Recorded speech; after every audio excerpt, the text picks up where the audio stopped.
this is what I think we'd like to do.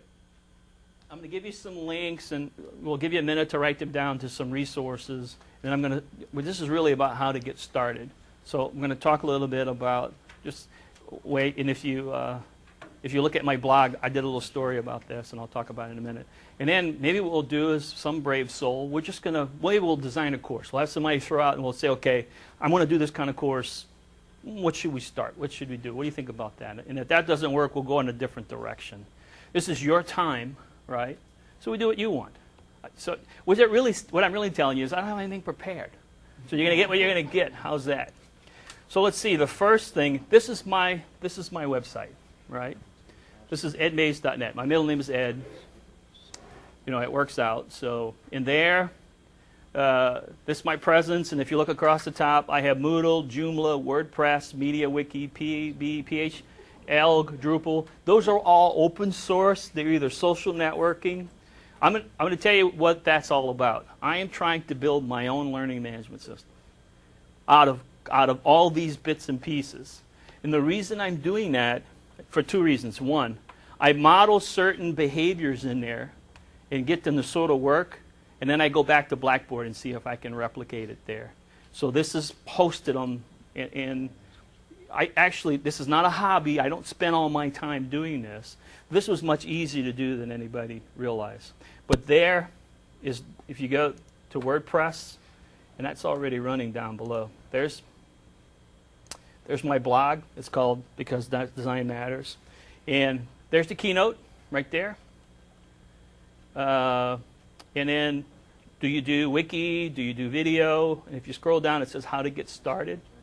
If you click there, there is a PDF there that you can. It's a fillable PDF. You have to have version 9 or later, version 8 or later of Adobe Reader.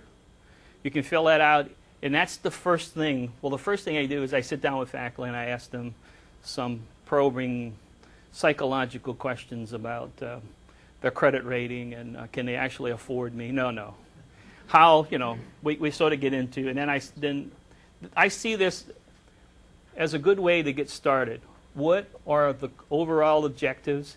And you have people who are really steeped in pedagogy, and they want you to write bulleted objective items, right? You can do that if you like, using the correct verbs to denote action. But what I like to see is just some statements of objective statements. In Unit 1, I'm going to be talking to you about this and about that, not exactly what you're going to learn, and that allows me, when I begin to do the design part of your course, to understand just what the heck we're doing in week 2.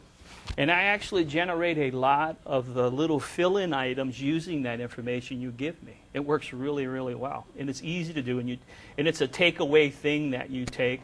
And since it's my blog, I get to editorialize quite a bit there. So if you want, here's the link right here, or you can read the rest. So that's on the blog, but there's a lot of stuff. I usually generate sometimes 3 and 4 postings a day. Sometimes I go, and there's things there about how to make video, how to do screencasting. Here's the tag cloud. I don't know. It's always scary to be in a... No, you guys need to, can you turn just half of them? There you go. So there it is. That's my blog. You can take the RSS feed. We're not doing RSS feeds today, but if you don't know how to do RSS feeds, there's a little video on one of my other sites I'll show you. So that's a resource, right? In particular, the presentation today, it's there. It's in a PDF. All the videos are there. So, if you want to watch the Summer IT Guy till you really get to hate it, it's there.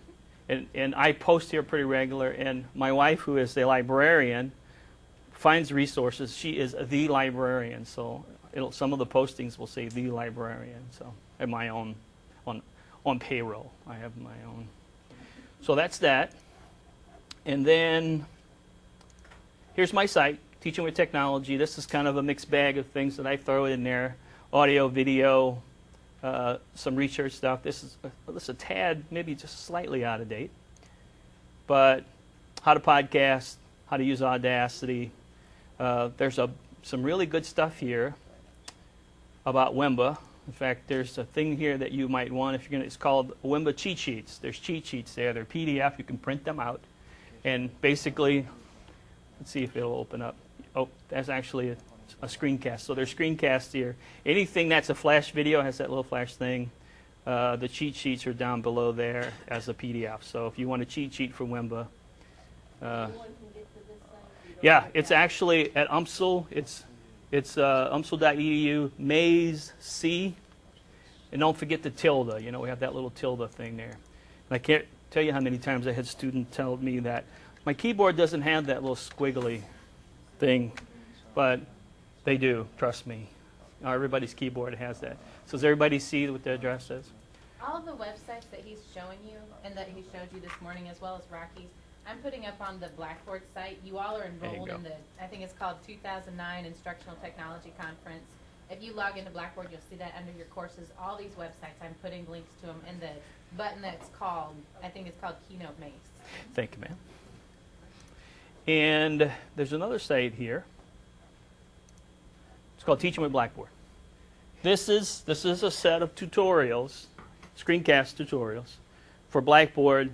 These are even 7 and 8. So if you're on 7 and you're moving to 8, or if you guys are going to something else, let me know. You guys thinking about moving? What's the difference in screencast and podcast? Well, podcast is just audio. Oh. Okay. In the basic definition of screencast, see, I can plug. Actually, I just did a thing on my blog about what a screencast is. Basically, a screencast is anything you can see on a computer screen, you can make a video out of it and show people. So let me show you one of these. And when we talked about why is it important to have a strategy, right? You click there. You get the little loading. This one has actually a picture of me.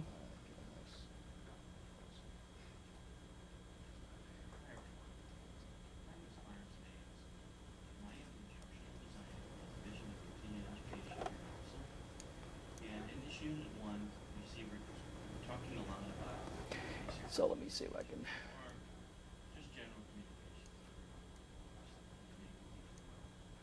I'm going to kind of drag it forward and see if I can go. You see, anything I move around the screen, you can see my cursor move around the screen. When I click on things, it jumps to. So anything, see, there's the cursor move around. I jump to another page. That's screencasting. So here on this site, I've broken this into 2 pieces, and I think it's good. I wanted to show the resources. There's 2 buttons. Design. It's a basic thing, screencast about how to do a Start Here page, thinking about workflow, how to create folder structure, how to upload course material, how to create and manage groups. These are mechanical things that you need to know how to do. I tend to just kind of brush over these when I do training sessions, because the simple truth is this is something that you probably need to sit in your office and trying to figure out when you have time to sit. The other thing is we're trying to use the same model that we use with students, where I only want to know how to do this when it's time for me to know how to do this, right? So that is sort of a takeaway. And these are a series of screencasts that I made, and we sort of can combine them. So the first one there, the how-to is basically wikis and blogs, assessment tools, and then some basic, how to upload course materials, how to create zip packages. Later this afternoon, we're going to talk about wikis and blogs, but here it will tell you pretty much everything that you need to know, how to set up one, how to add it, how to put students in it, how to do the things you need to do in the wiki and blog. And we'll talk about that this afternoon, but I wanted you to see where all these things were. They're online. You can watch them anywhere. In fact, let me look at one real quick. You see right here in the corner, does everybody see that right there? Every one of these videos is available in iPod format. Take them. They're yours. All right? You can have them. If you got the stomach to watch me, then you go ahead. And the one thing I didn't mention earlier, I'm actually a Cajun from South Louisiana, if you haven't noticed that yet. What you hear, this is the best my wife could do. She's a Midwesterner. And this is it. At this point, I don't think it's going to get any better. So you have to listen to. I don't think I can talk like this yet. But the stuff is there. And what I find is that, and I think it's a good model, if I ask you to do something with technology, I really think I need to show you how to do that. I mean, we like to bring people in a room and go, ooh, really cool, click, click, click. Don't you think that's great? Now, y'all get out of here and go use that stuff, right? And then you go, well, what did he say? Did I do this here or that? And this is sort of where this picks up where we leave off when you leave here, right? So this stuff is there for you. You get rid of that. Okay, so let me show you a course. It's a course I'm building. Right now we're in the middle, so this is kind of cool. This is like a house. It's under construction. Criminal justice, this is a really nice guy, Tim Maher. This is the basic structure that I've been using. This is well vetted. It's been about, I make the graphics. We do the graphic design, so we made a banner for it here, and we have some shameless advertisement up in the upper right-hand corner. This is called the Start Here page. We surveyed, I have no doubt, that about 25,000 students, and we asked them, what should we call this page? We did. We used to ask our students all kinds of stuff. And they liked it, and they would actually respond. We'd get really good responses. You know, students, sometimes you can get 8 responses, you got 25,000 students. And they said, what should we call it? Home? And they said, just call it Start Here. So we call it Start Here. And there's a welcome video. There's a guided tour, and the guided tour is a screencast. And it's basically, welcome to my course. Let me walk you around. We have this many units. It has this many assignments. It's basically, welcome to my house. Here's the bedroom. Here's the kitchen. Here's the back porch. Here's where the bathrooms are. So that is what the course syllabus is there. And then the same thing, Rocky. Remember, here, the wiki is not just for assignments. It's a core tool that's built into the course, and I'm going to show you that in a minute. But there's a startup activity where we asked the student to go to the wiki, the course wiki, which you see the button there, it says course wiki, create your own personal page, and I'll show you that in a minute. All right? At the very bottom, there's one of my cartoon student heads, and that's the help. What we found out in our campus, it was about 10 clicks down into our campus page to actually find the student help.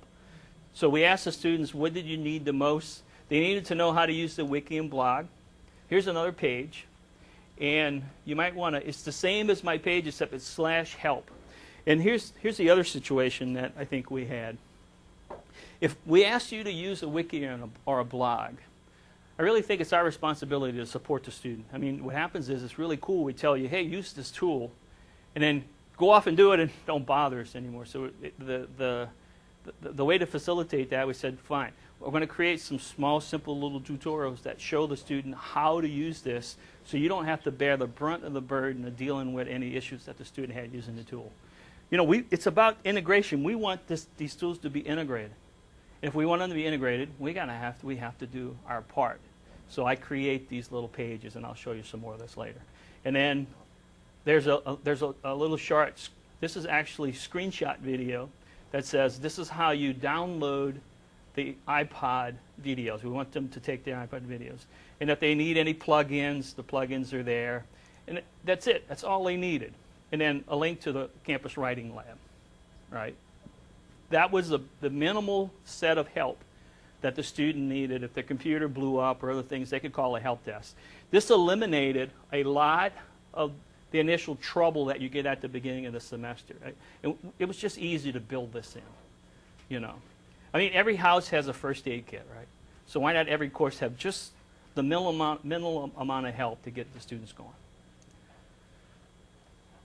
Now, the one thing you're going to notice is, any of you who have been in Blackboard, there's no announcement tool here, by the way. There's no announcement tool. We use the block. And I'm going to show you what that looks like. The course wiki. I use rubrics a lot.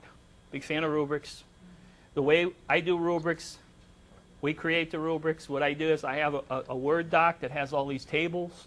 I send you, you edit the rubrics to say the things you want to say, and then we create the rubric. It works really well. So we use rubrics that the student can print it out. The other thing is these are all style sheet controlled, so when you click on it, these are all ADA compliant, and we don't have any issues with that. There's one discussion board. In this discussion board, you notice in here, you see it says, do not post your activities here. Post them in the wiki.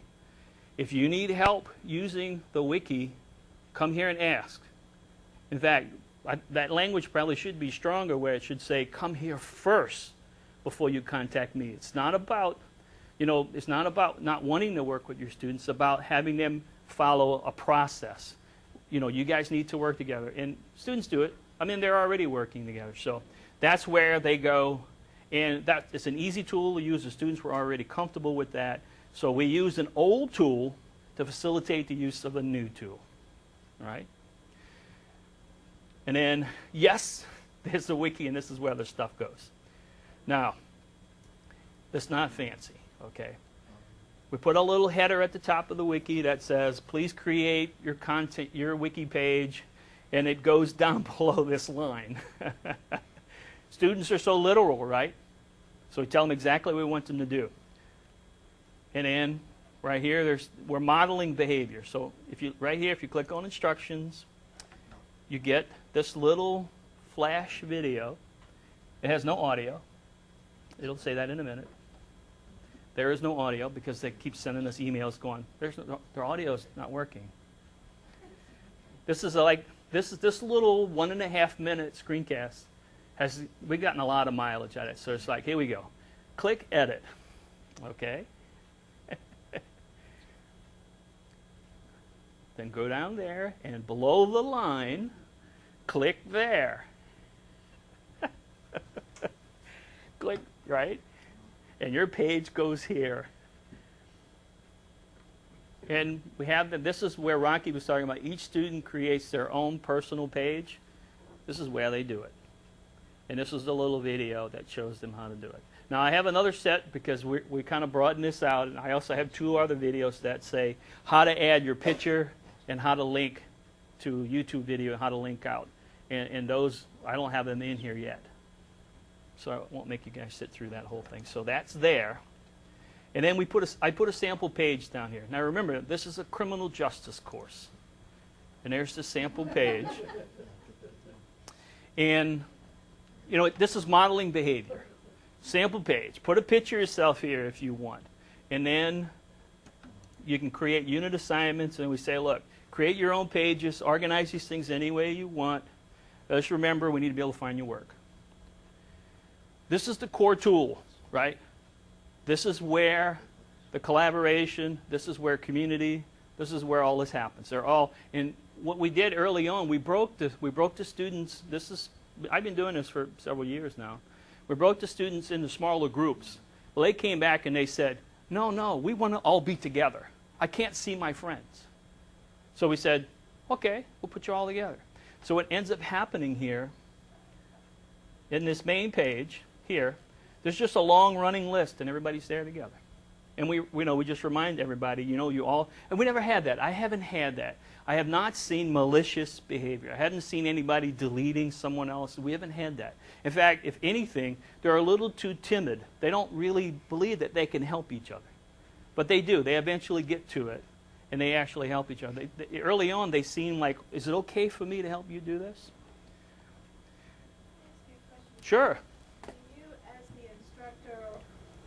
Have all of their names in that page and establish that link for them? Yes, ma'am. You can do every bit of this. Kind of like how our students are automatically inserted into yes. Blackboard site. Yes, you could do that. And, we made it so we want them to learn how to do this, but you could do that. Now, here's the thing that excites everybody about Moodle.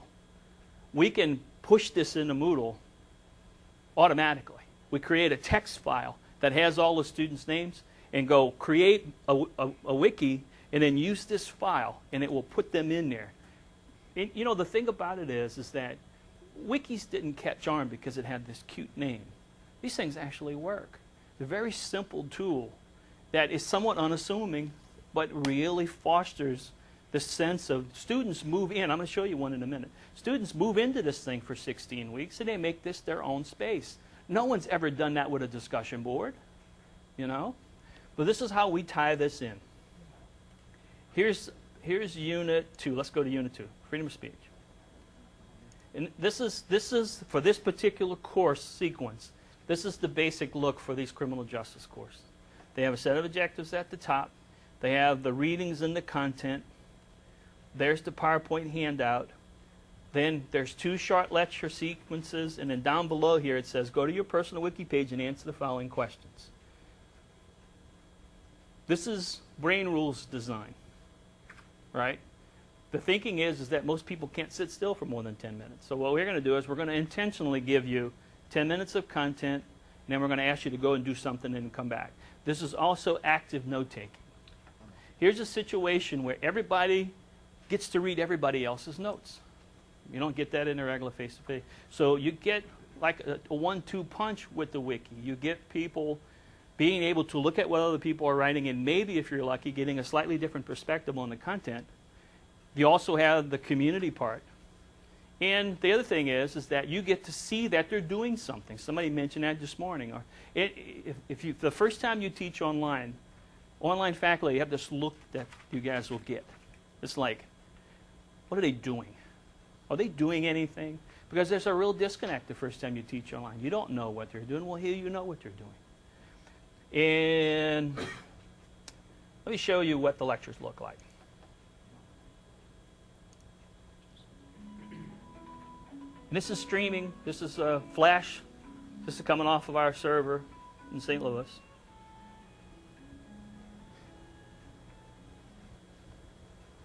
And these are closed caption. Very easy to do in Flash.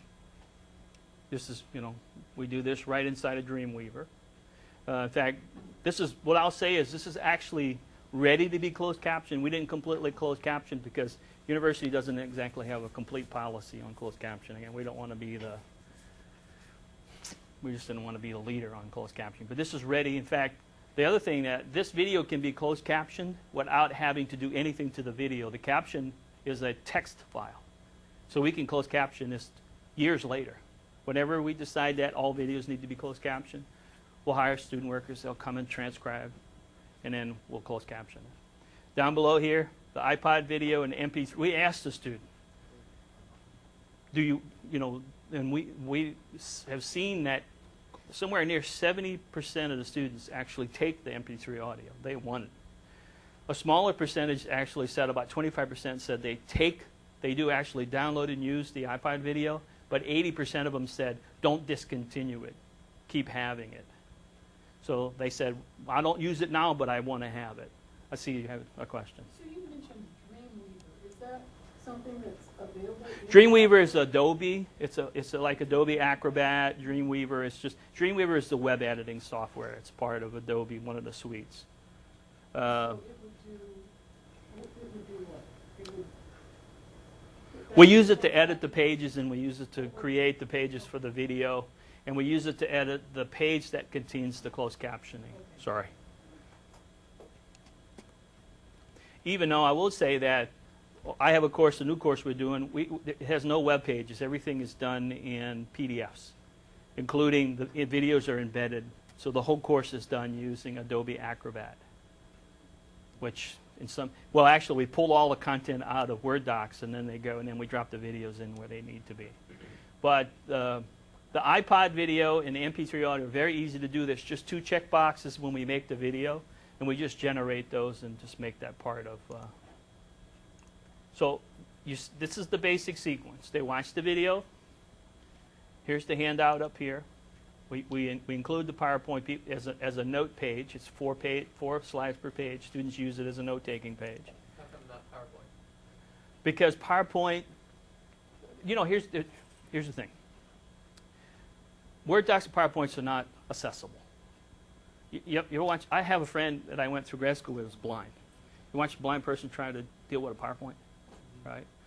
And I know there's no mandate, but the simple truth is it's fairly easy to make a PDF out of a PowerPoint. In particular, if you have Office 2007, it's just one click.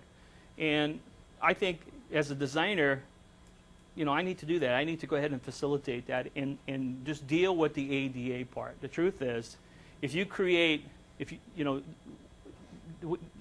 very few schools use Word docs and PowerPoints as a base development tool to develop with, because you have all these issues with accessibility. And the truth is, it's done, people do it, But the thing is, I can't not know that they don't work. So we facilitate that. If you come to us and you say, give us your content, we'll format it and we'll save it as a web page, or we'll save it as a PDF. And once you save that as a PDF, it's a done deal. It's accessible. You'll never have any issues. Nobody can't come back and say, well, your course has all these documents that are not accessible. Oh, no, these things are PDF.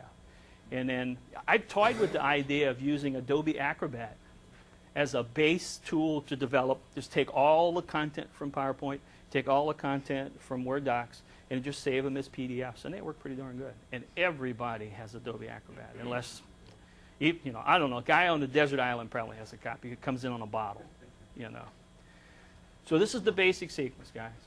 Video, a chart. This is no different than, say, a lecture and a discussion sequence, right? But it is hugely different.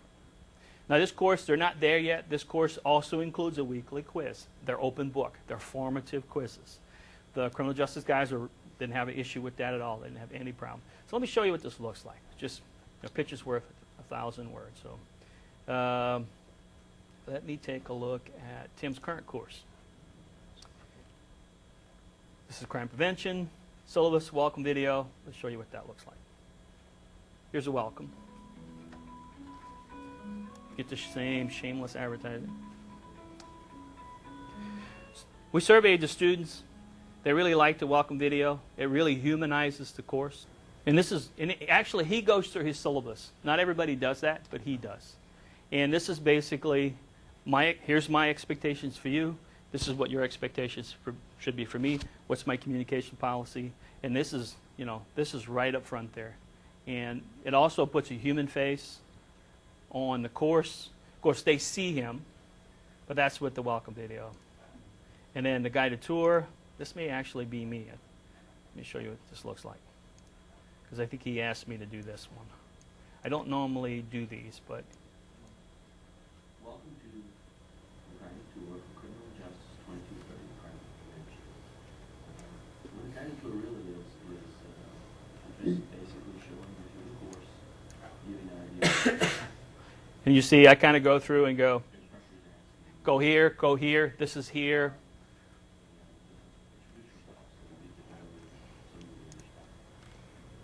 It has the same help. This course actually has discussions. And here's Tim's course blog. Tim blogs sometimes every week. See, he's got one there. So look, the quizzes are ready. This is ready. This is what's going on. This thing. This is basically, what I find really interesting? The blog has a lot of similarities to the lecture. This is your voice. This is in the course where you say, I'm blogging, and you're listening. Now the student, you notice right over here, there's a comment button. If you do an announcement, and you do a lot of announcements, it clogs up your other communications tool with a lot of back channel. There is no back channel in the announcement tool. And I have a slight issue with the announcement tool is I'm trying to get students into my course. Why would I send them announcements that they can read without even coming into the course? So if you want to know what's going on in my course, by God, you need to log in here and you need to read the blog, right? And I think, remember, the announcement tool is still available in the control panel. And if you have an announcement, it's snow day, the building's on fire, you go and you can still send announcements. But it doesn't become front and center for the course. It's this big tool that they have to use in the very front of the course.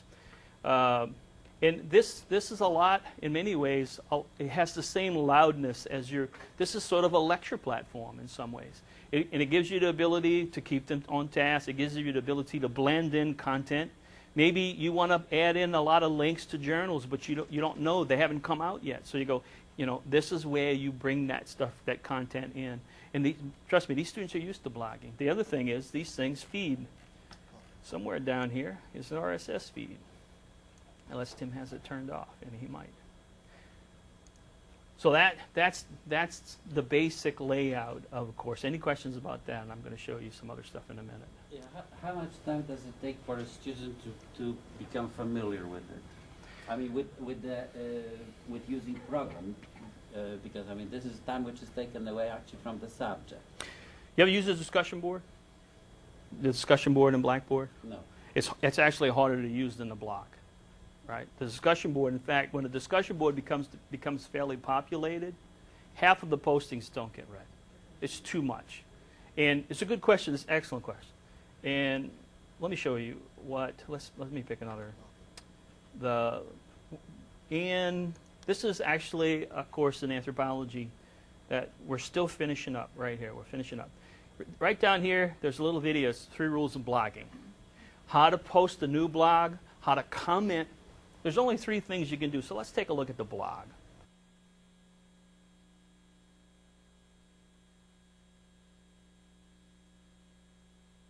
See right here, it says new entry. That's it.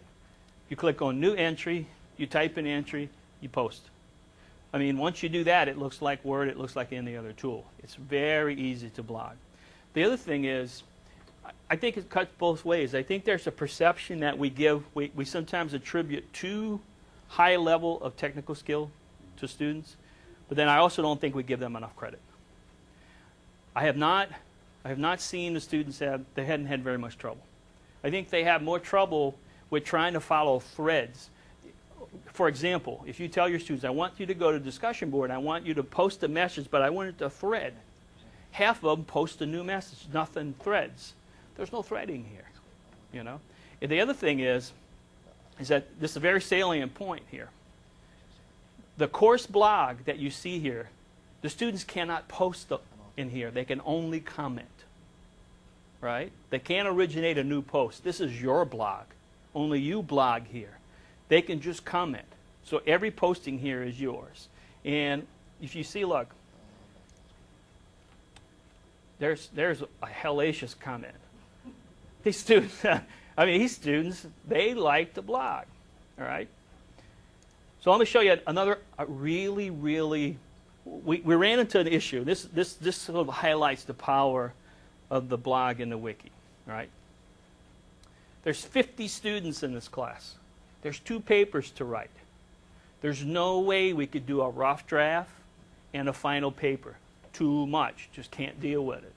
Poor Sheila's got one, even with 1 grad student. You know, that's 100 papers. Can't do it. So what we did was we said, look, we'll do this. They will post an outline in the blog. And she read through them and then commented on them saying, right on the ball, you got it, go ahead and write your paper. Oh, wait a minute. The other thing is that you can put a blog in journal mode. That means that only you and each individual student can see the blog posting. They can't see each other's posting. It's hilarious because then a student almost immediately within the day posted in the course blog and said, hey, wait a minute, I can't see, am I the only person posting in the research paper blog because I can't see anybody else's stuff? She says, oh no, you can't see anybody, I can only see yours. So that was a situation where she got to do sort of a minimal rough draft and then facilitated this using the blog. This worked really, really well. Very simple application of a tool. Just turn it in. In fact, it's kind of sneaky, guys, because if you look up here, it says Research Paper 2 Topic Wiki. That's a blog. We didn't want to confuse the students, so we call it a wiki. It's a blog. And just one quick question here. Very often, you only want the communication to be just between you, the professor, right, and a given student. So in that case, wouldn't an email be much better suited for this type of communication? Well, here's the thing. You know, and it's interesting. I actually just recently saw a professor teaching a course that had about 80 students in it, and the only tool they were using was the email. If you want to punish yourself, slam your head in a car door. This will work you to death. You know, I mean, I'm not being flippant about it. Imagine, you know, you will get this. This professor will probably get 1,500 emails over 16 weeks. You know, there is. Let's flip this back to the classroom. There is no expectation of privacy in an open classroom, right? If you walk in there with your pants unzipped or toilet papers, if your pantyhose, your dress is stuck in the back of your pantyhose, everybody in the room is going to know that that's happening, right? So why should they get this private communication? So in your communication scheme for your online course, you would say, if you've been arrested, you have a social disease, you need to email me. Beyond that, you need to, normal everyday communication needs to happen in the crowd. Everyone gets to see everything. That ex parte communication will run you ragged, right? Now there could be a situation, I know of one, counseling. And so in psychology, counseling, there's a lot of private communications there. So that has to stay private. But there, beyond that, most courses, there is no requirement for that type of private communication one-on-one. Are these just like the discussion links on the discussion boards? Can you grade these? Nope. Are they Nope. gradable at all? That's my big complaint with Blackboard. Because you cannot, there's only two tools in Blackboard you can grade from. Discussion board and the assignment tool. So what happens here is, thank you, sir. You see, we're in sync here, even though I didn't ask them to do this for me.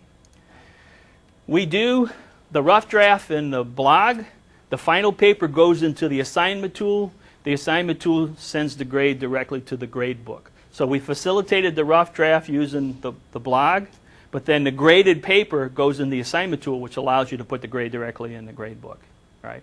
That's a big complaint. That's why I told, I keep telling Blackboard, the wiki and blog need to be integrated to the point where I can grade. I want to grade in the blog, and I want to grade in the wiki, the way you can do it Angel. Now, Blackboard bought Angel, so who knows what's going to happen with that. But you're absolutely right. So, can you clarify again, what's the difference in the wiki and the blog? Because I know you created the assignment as a blog, but in the wiki. Right. So, I'm a little confused. Actually, I called it a wiki, but it is a blog. But that's an excellent question, and here's the difference. The difference is, and it's really straightforward, the wiki is a collaborative tool. If you use the wiki when you want a group to collaborate in some way. If you had no need for that kind of collaboration, then you don't need a wiki. But here's the other thing I will throw in. You may have a course where you actually want a discussion, where you're going to tell students, I want you to go in there and I want half of you, A to M to take the pro, other half take the con, and I want to use. But here's a situation where you actually use the right tool for the communication that you want. We didn't have that before. The discussion did everything. There was a time we didn't even have the assignment tool. Students just posted their assignments as an attachment in a discussion. That didn't work too hot. So we have That's something else, but half the time they weren't. or the digital Dropbox, right? But the thing about it is now you have a choice. So I would say is you need to at least have the basic understanding of how each tool works, and then you can say, I'm going to actually use a discussion because I need a discussion here. Now the blog's kind of interesting because it cuts across multiple lines. But here's the thing that I see a really big thing about the blog and the discussion board. Anybody here from the communications department, right? Right. If you look at these tools, they have a relative loudness. Does that make sense? Your voice has a certain loudness to it when you look at the tools. In a discussion board, everybody is about the same amplitude. They're all about the same. It's a crowd. If you look at a discussion board, it's like a lot of people mumbling. Students can go mumble, mumble, mumble. They never have to take a position. They may or may not reinforce someone else's, but it's sort of a mumbling crowd kind of thing. The blog, when you post in the blog, it's sort of like standing up in class and saying, I think that this is how that works. Each individual posting is much louder. In other words, that stands up above. It's a much different communication tool. And the thing that I'm surprised about is students were quick to embrace that. I don't know if they understood, but you see these postings in the blog, they're richer. They're actually more directed, more definitive in some ways, because they're saying, I believe that this is what this means. Where in the blog, you're just sort of going, you get these postings. Well, we used to get ditto postings, but we said, no way, you're not going to post ditto in my discussion board anyway. But I find that in the blog, it tends to be, the voices of the students tend to be louder. They actually take a position and say, but the other side of that is, it's the way we direct them.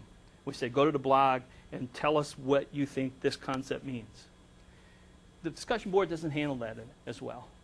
So you have a choice between discussion or position taking with the blog. It's subtle, but it makes a difference. But if you were wanting them to discuss, like, I used the discussion board in a class last semester where I gave them a rubric for how they were to respond Mm-hmm.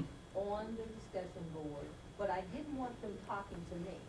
That's right. I said that you had to post and direct your comments to other participants on there. So they had to select some people and respond Right. to the thought process. Uh-huh. So how would that, I thought it worked. Well, actually, along the same lines, what would happen would be, I need you, every one of you will take a position on this certain topic. And then I need you to go to 3 of these and comment, yay or nay. The other thing is, believe it or not, this is much more efficient than the discussion board. It's reverse chronological order, so the last thing posted is at the very top. This is so much easier. Here's the time, it's actually time for you to be a little selfish and say, this is easy for me to grade and easy for me to follow. You, I mean the instructor. So it is an easier tool to facilitate communication in, an easier tool to go through quickly and see who has posted and who hasn't posted. I mean, I taught classes where, you know, there's 2,000 postings at the end of 16 weeks in the discussion board. I can't read. And some of those maybe I should read.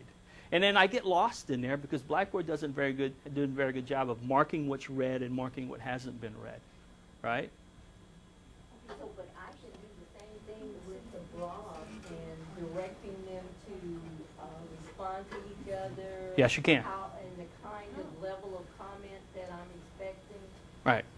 Let me show you. And Sheila actually invites people in here constantly, so I know she doesn't mind. We tried a couple of different methods. In her blog, down here somewhere, let me find that. The other thing is, you can control, so I can see like everything that was posted. And she might have flushed this out. See everything that's posted? So you can- Actually, you have complete and total control. You can edit every posting, even in the ones that are student-based. You can change anything you want. The other thing is, I didn't talk about history, right? About what? About history. So we're still talking about the blog, right? I want to switch to the wiki. Is that okay? So here's the thing. Here's one thing you could do. You could say, you could ask a question. You could say, I want your opinion on this, but I want every one of you to comment. And you could get 30 comments to your posting, right? Am I making sense there? So you don't. So you can ask questions. You could do little surveys, little polls. What does everybody think about the election? Everybody think about this? And then they just click on comment the way I just did, and they type their comment in. So you could poll your students. There's a lot of things you can do. But in the end, it's just a simpler tool to use. It's easy to go through there and see who's posted, who hasn't posted. And the same thing that Rocky said, at the end of the semester, you see it says export site? I can export that whole thing out and save it somewhere, right? Which you can do in a discussion board. And you know, I don't want to seem negative to the discussion board. But now here's a situation where we get to pick what tool we use that best fits what we're doing. And you notice to facilitate the help for students, I still use a discussion board because they're familiar with it and it's easy for them to use. Yeah. I don't find that the discussion board is that easy for them to use. I mean, it's easy for them to go post something, but they don't necessarily read. It's like you said, they're not reading everything that's there or responding because they've got to find what's where. Well, you know, like any crowd, the crowd kind of separates and you have all these sub-discussions, right? And even as, the other thing is, even as the instructor to facilitate, it gets a little messy. Like, well, you know, the other thing that happens in the discussion board is when you wade in, when you say something, all discussion stops. Because you're the voice of authority, right? So sometimes it's better that you post in the blog and not in the discussion board, right? Does that make sense? And then what I used to do in my classes is go, look, you know, this is so, you guys are so off base, I have no choice but to wait in here and say something, right? Because it's almost criminal what you guys are saying. I'm not going to suborn criminal behavior here. And then you have to back out and say, okay, I want you people to begin to discuss again. Sometimes it's hard to get them cranked back up, right? Where the comments, sometimes the comments are a little bit more subtle, right? Does that make sense? It's all, the thing about it is that you pick a tool. And the truth is, discussion board, you know, it'll work. You can get what you need from the discussion board, but don't discount these tools yet without taking a closer look. And at least understand enough about the way each one works, and then choose to use it, right? Because you understand how it works. So you understood the thing about the email. Oh, yeah. You know, the email is just not, in fact, I have not used the email as only in a counseling course. I have not used the email as one of the central tools in a long, long time. But it could be a reason to. Again. Yeah, I'm not thinking of an online course. You know, maybe I should get my situation clear to you first. I'm trying to improve a face-to-face class. And for that class, I do use the Blackboard. Right. Now, suppose after an exam, Right. a student asks a question about question number 20, and he got the answer wrong. Right. And he wanted to know why choice C was correct, and the one he chose B. Well, and that's actually probably a valid way. But then you would make a note in your course saying, challenges for test questions. It's possible that many other students also got that question. Well, then I would put that in a blog. Then. But on Blackboard, do you have blog or do you have discussion board? Well, you have them all. You have discussion, blog, wiki, you can have anything you want. But the thing is about it, you're absolutely right. Now, that's a good point. A challenge of a test question, that's probably needs to be between you. And then you would say, you're absolutely right, this is not a valid question. Everybody's going to get 5 points.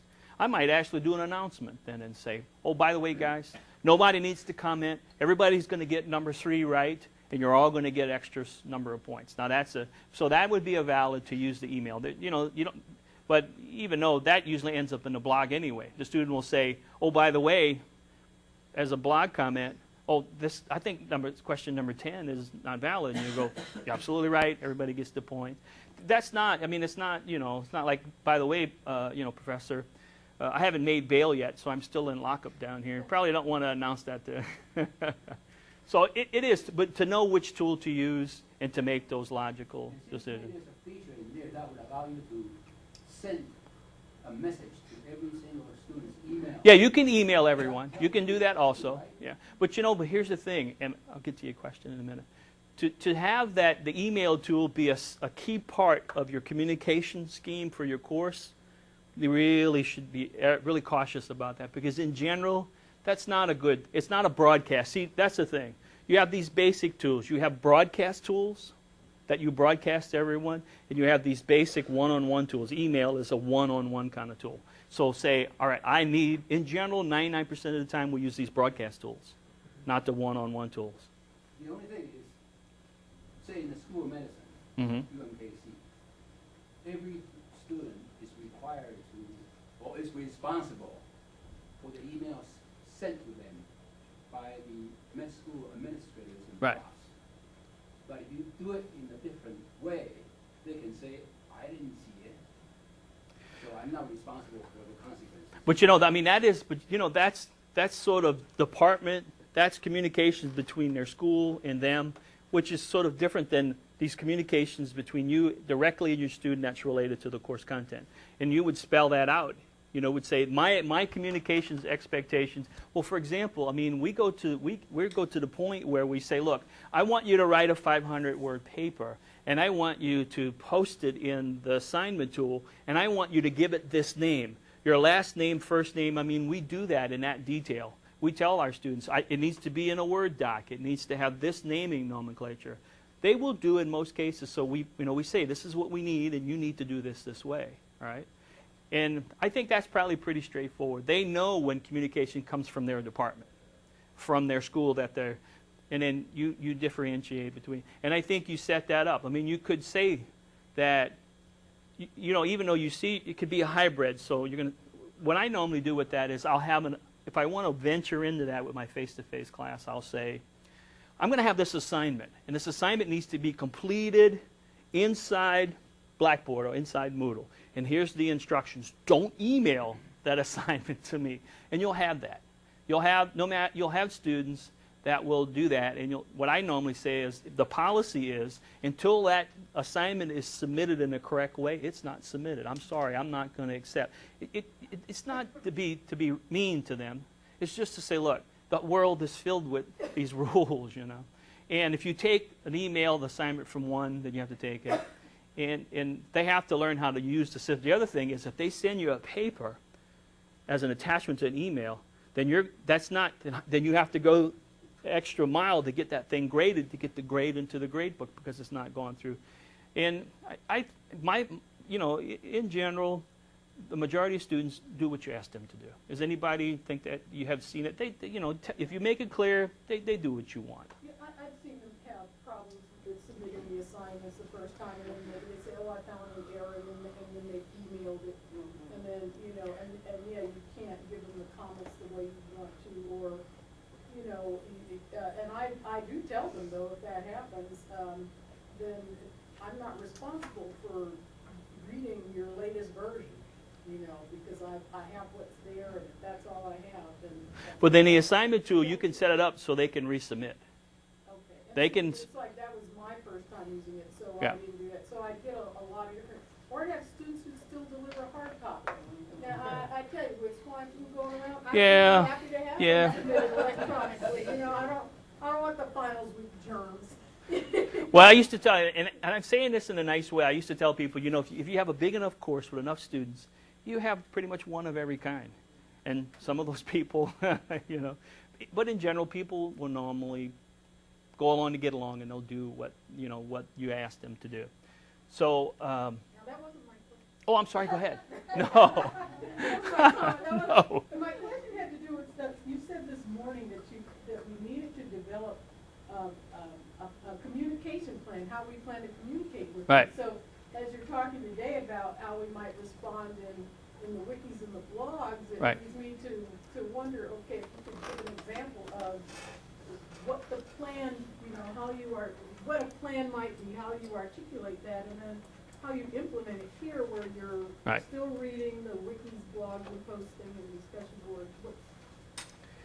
So here's a brand new course we're just building. I'm good at committing. Okay. Here's the brand new course we're just building.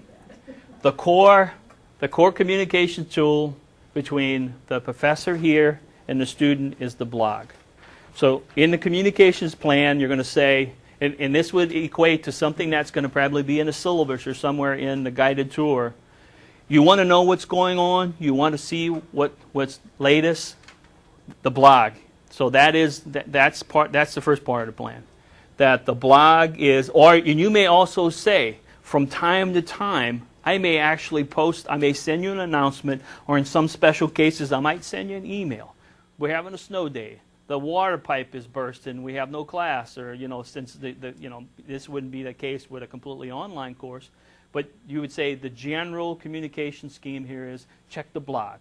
The other thing that I find interesting, I had a group of professors who came back and said, well, that blog doesn't work at all. And I go, well, wait a minute. Is it broken? Does it physically not work? And they go, no, the students are not using it. And I go, well, you have to blog, right? And the other thing is, you really will find that. I don't think it's nagging, but you have to sort of tease them. You have to say, okay, how's everybody doing this week? You don't even have to be friendly about it. What the heck's going on? I don't hear anything. I've got to hear pots and pans rattling here, something. You have to sort of ping them. So to say, okay, what's going on this week? And has everybody gotten their papers turned in? Usually I've only seen about half of you do your paper yet. And then you can say, anybody has any comments? Or you can poll them. You can say, has anybody seen this? But the other thing you can do with the blog is you can blend in new content here also. This is your voice. My only issue is, like you're saying, if the communication from the students to you use the blog. Right. Okay? In order to blog with what they're doing, the only person who posts are you. That's they right. can only provide comments. Right. So if someone got their assignment back and they're like, oh, I had an issue with, I didn't understand this thing. Right. Where do they post? Well, that's the other thing. You may decide that you're going to do a blog-based office hours, right? We talked about that, and you and I were talking about that. And the way that works is, because we found that, we don't hear a lot of talk about the chat room anymore, right? Chat's sort of drifting, because chats are too hard to facilitate. You get more than 6 or 7 people in the chat, you can't control it. So what we started to do is, we started to do what we call blog office hours. So you say, look, on this day, from this time to this time, I'm going to be available on the blog. You post something, I answer, and you hit it. It's almost instantaneous. That's one way to do it. The other thing is, if that's part of the assignment, then you may want to build in, you might say, I'm going to give you feedback, and I'm going to, on an assignment, and then you can challenge this. What would end up, if you would do that, what I would say is that if you gave an assignment that would definitely require a lot of close-in feedback, then you use a blog, and it would be like a one-on-one kind of blog. The other thing you could do is, you want to do this the easy way. See if the paper was less than 500 words or less. Just have them write it in the blog. And then you comment right in the blog, right? There's no law that says you have to use the assignment tool, right? And the assignment tool can be kind of clunky sometimes. Yeah. So you're saying that you're like, please submit assignment and the comments, and so they comment their whole 500. No, they post it. Remember, it's an excellent point, and I apologize for that. There's 2 kinds of blogs. There's 2 kinds of blogs. Thank you, sir. This is very subtle, and I don't get into the big time mechanics, but when you put a blog into that side menu in Blackboard, it knows that is a course blog, and it is different than a blog you put anywhere. This blog is different, and it has different mechanics, and it is only you that can post there. You can actually you can change the buttons around, but in general, that blog is set up to be your blog. The other blogs you can set up. A blog is a tool. A blog and a wiki are tools that you can just throw anywhere. You could have 100 blogs. You just add another one, you give them names. You can add as many. You get where I'm coming from? You can put a blog anywhere. In fact, it's easier to add a blog. Discussion boards, you have to make one and then put it where you want it. So you can set up a blog that only you can post original postings, or they can post, or you both can, or only you can comment and they can't comment. You can set up a blog so it is a journal, so only you see every posting from everyone, but they only see their own individual posting. It's very subtle, but that's what you can do with the blog. But I apologize for that. Would be a journal. So you just mentioned 3 types? Yes. One is one where only faculty can post. Yes. One is one where faculty and students can post, so everybody can do everything. And the third is one that's like a student journal. Yeah. They can all post and comment, and only you can read everybody's. Okay, and only I would be able to read everybody's, but in responding, only the person I'm responding to would be able to see my response? Yes, because you comment. So it's like Now, it's like an office hour. right. It's like an It office could be. space. Actually, that would be individual office hours. But here's the other side of that. If you wanted to throw one little kink in there, right? You can have it set up. You can have the blog set up so that everybody posts, but only you see everyone's. And then you can say, after Wednesday, I'm going to release it so everybody can see everything. I've already graded everybody's papers. Now everybody can read everybody else's paper now. You can release it to everyone. So basically with these blogs, on the Blackboard, I use like assignments to assign things. I have course content if they need to go to a link to where I want them to go. Right. And I have where they post their assignments at. Right. But I could do all 3 things on a blog. Right. Right. Right. Okay. And the thing is that what it comes down to is part of now you have more tools, and it probably cries out for a little bit better communication plan. To say, okay, I'm going to And I had mentioned earlier about choosing where you collaborate and where they collaborate and where make it really clear. And it's a good question. I'm glad he asked, because if you're going to say, if you're going to, for example, if you use the announcement tool, there's no way for them to get back to you. At least with the blog, there's a back channel. So, you know, if you say, look, I'm going to give feedback in a certain way, then you have to choose the tool that best facilitates that. Remember, if you use a discussion board, everybody sees everything in a discussion board. So, and not to make this complex, but you have a whole new tool set, and now you have some other options, and it probably behooves you to take a few minutes and say, what's my plan here? The other thing is, if you don't, they're going to just post stuff everywhere, and it's going to become sort of a morass, and you will pretty much get what you want if you ask for what you want, right? And here's the other thing that may happen. Halfway through the semester, you might go, you know what? This didn't exactly work the way. And you might go, next semester, I'm going to shift this around, and I think I'm going to use this different tool. The other side of that is you're just going to have to try this stuff out. I'd love to be able, you know, and all of you guys have different personalities and different teaching styles and different subject matter. So you're going to, by the end of the first semester, you're going to say, that guy from UMKC was full of crap. That didn't work that way. Or, you know what? That sort of worked, but I think now I'd rather have this tool. Or the blog was fine, but I think I'm going to go back to the discussion board because it did one thing that I really liked that it could do. But you got to, you know, it's not one size fits all. You sort of got to pick through that. But the thing that the blog has gone for it is just sheer simplicity. You know. Are you worried about confidentiality at all? You were saying that you were going to release all the blogs. Well, maybe people who wrote it didn't want them released. Well, here's the thing. Is anybody teaching things that, do you give them there's some confidentiality clause in your syllabus? Do you have that? But then that stuff you wouldn't release. But there's things that students see other students work all the time. And in fact, if you apply that, you would never, ever do any sort of group work at all, would you? But the paper written by student A, he or she might not want that. But you know, what we're really talking about, I mean, about papers, but we're talking about sort of basic communication, like take a position here. But you're absolutely right. And you know, and what we normally do is we ask the student, a brand new course that's never been taught before, I would say, you have an excellent paper. Can we didact your name, and I want to use this? They'll say yay or nay. You know, and you're absolutely right about that part. But you got to remember now, in Blackboard, there's a new tool. Are you going to talk about that tomorrow? The group assignment tool, agree?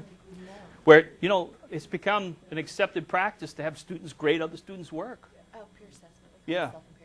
The tool is a little clunky. If you can get it to work, it's kind of fun. But that's something, I didn't plan to talk about it, but there is, you know, you could do some of that using the Wiki and blog. And it is not unheard of that you have some sort of peer type reviewing. It's getting more and more traction. But you know, certain things, again, counseling, psychology, I don't know. That really then falls to you and your division or your school to say, in general, we don't share that sort of thing. But what I wanted to point out is you do have the ability to do that. But let me show you one thing. Go ahead.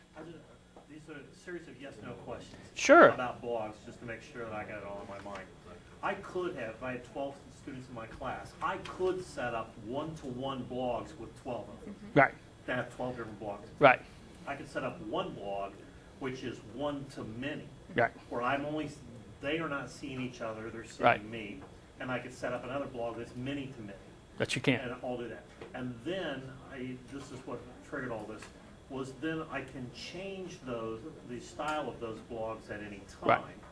And is there a functionality to say, from here forward everybody sees it? Yes, you can. And protects backwards? That's all built. It's in the blog setup. Okay. It's all in the blog Set setup. up. Perfect. What it says is that everybody can only see their own till this date, and after this date, everybody sees everything. Those things are automatic. Or I could just open it up. That's right. See it And the thing you got to keep in mind is that all can happen in the same blog.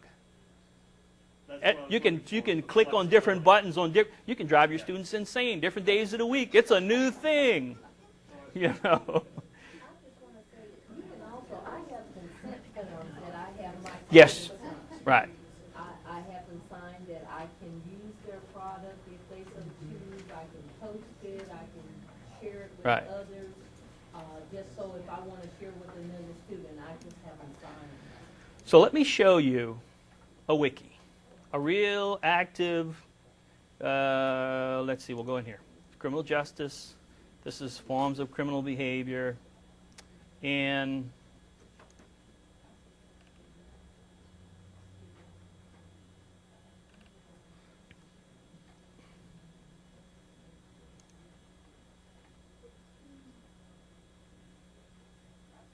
all right, here's a wiki where students are writing a paper, right? There are all the students. And if you click on one, and there's the paper. Oh, it's supposed to be here. I don't know why it's not. And there's the comments.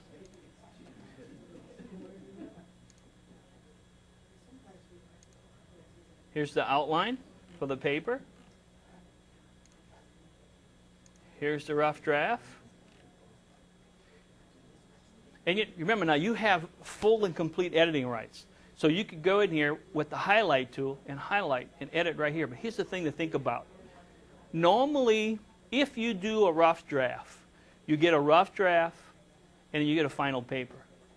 In the blog and the wiki, you can actually go in there and watch them as they're working. They don't know you're there. So you can actually watch them writing these papers.